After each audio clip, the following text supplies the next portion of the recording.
Hello everyone, this is Sovietmudkip1, and today we are going to be talking about the Xbox One and PS4. No surprise, right? But this is more about why I think the PS4 will be the go-to system as it goes down the line. And while I talk about this, we'll be playing They Bleed Pixels, an incredibly violent little retro arcade game where the point of the game is to get through this incredibly hard platforming game while spilling as much blood as you can. And we're going to be listening to the Fall of Troy's album Doppelganger. But back onto the original topic.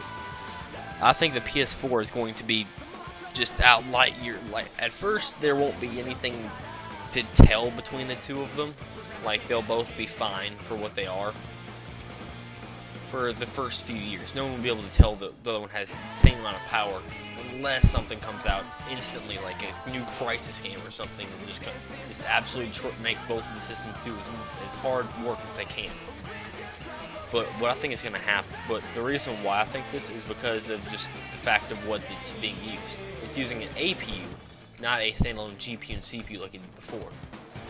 So, while their system memory seems to be about the same, except for one's faster than the other, which on a normal computer or game console or whatever, that would not be a big deal. No one would care. No one would care who's got the faster RAM unless you were running a bunch of internet tasks or something on the PS4's browser. Of course, the new Xbox is going to have Internet Explorer. But anyways, how the APU works, since it's combining both the CPU and the GPU and something the size of the CPU, it doesn't have enough room for its own dedicated memory stash, so it has to use the system's memory. And here's where the PS4's GDDR5 comes into play.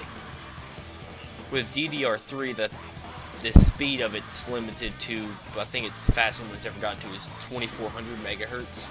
Of course, I may be wrong, but with GDDR5, it's like 3 or 4 times that speed easily.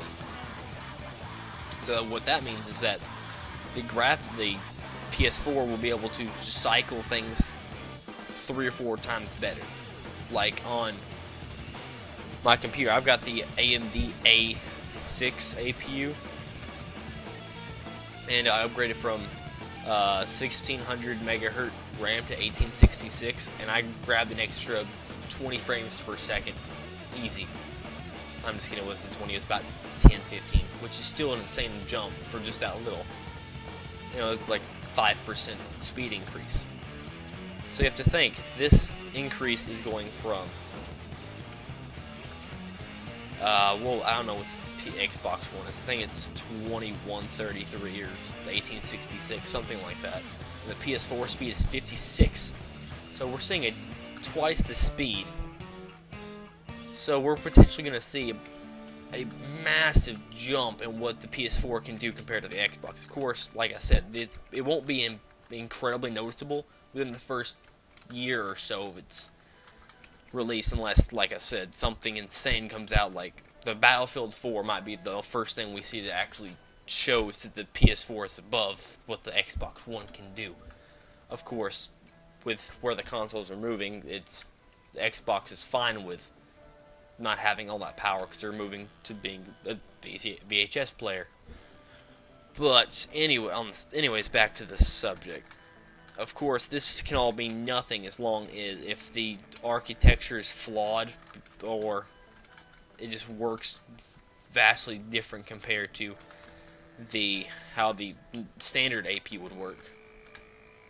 Of course, I doubt this because AMD is probably getting paid a fortune to develop this Jaguar APU, but I don't see them getting paid enough to completely go back and redo how their entire architecture of them works.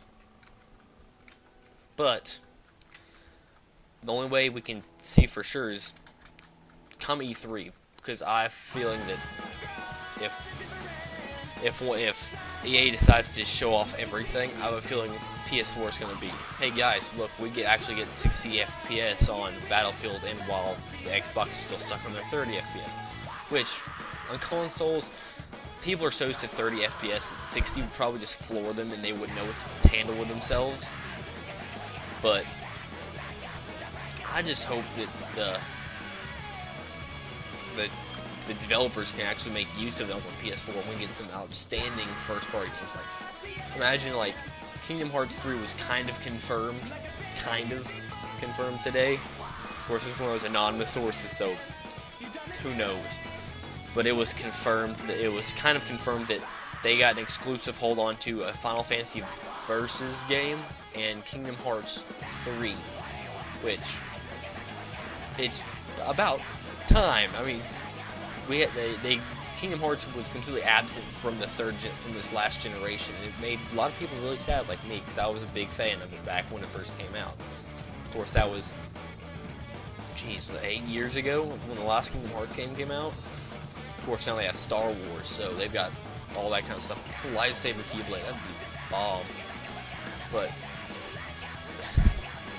imagine like that game where it's been missing for so long, is coming out with something that, like Crysis 3, kind of like the PC level graphics. Of course, it's not going to hit that. By what's in the PS4 and Xbox already, they can't touch those games.